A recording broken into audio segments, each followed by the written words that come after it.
Hello friends, welcome to Kitchen Lovers. இன்னைக்கு நம்ம கிச்சன்ல ஒரு ஸ்பெஷலான சம்மர் ட்ரிங்க் தாங்க செய்ய போறோம். கெமிக்கல் எசன்ஸ், ரோஸ் ஃப்ளேவர்னு எதுவுமே சேர்க்காம ஜில்லுன்னு ரோஸ் மில்க் எப்படி ரெடி பண்ணலாம்னு தாங்க பார்க்க போறோம்.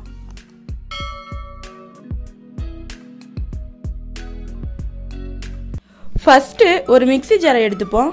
அதுல 2 ஸ்பூன் அளவு மிக்ஸட் ஃப்ரூட் ஜாமை சேர்த்துக்கலாம். நம்ம ரோஸ் மில்க்குக்கு கலரும் ஃப்ளேவரும் இது தாங்க தரப்போகுது.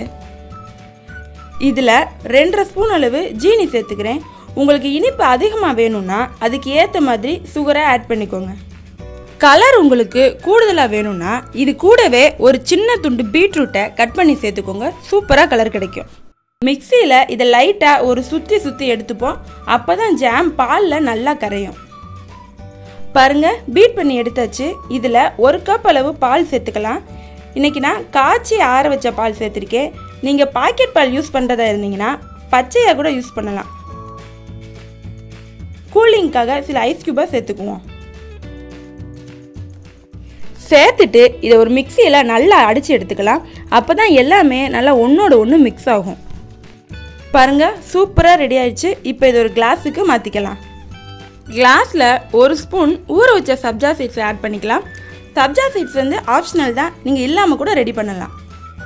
அது கூடவே ரெடி பண்ணி வச்ச ரோஸ் மில்க்கையும் ஆட் பண்ணிடுவோம். அவ்வளோதாங்க, ஜில்லுன்னு ரோஸ் மில்க் ரெடி. நீங்கள் கலருக்காக பீட்ரூட் சேர்த்து அரைச்சிருந்தீங்கன்னா அதை வடிகட்டிக்கோங்க. கூலிங் எக்ஸ்ட்ரா வேணும்னா சில ஐஸ் கியூப்ஸை சேர்த்துக்கோங்க. கெமிக்கல் எசன்ஸ்னு எதுவுமே சேர்க்காம சிம்பிளாக வீட்டில் இருக்க பொருட்களை வச்சு நம்ம ஈஸியாக ரோஸ் மில்க் ரெடி பண்ணியிருக்கோம். ரொம்பவே டேஸ்ட்டாக இருக்கும்.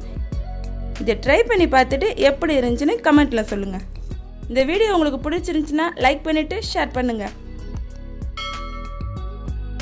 மறக்காமல் நம்ம கிச்சன் லவர்ஸ் சேனலை சப்ஸ்கிரைப் பண்ணிவிட்டு அந்த பெல் ஐக்கானே ஆனில் வச்சுக்கோங்க. இன்னொரு சூப்பரான வீடியோவில் பார்ப்போம். தேங்க்யூ.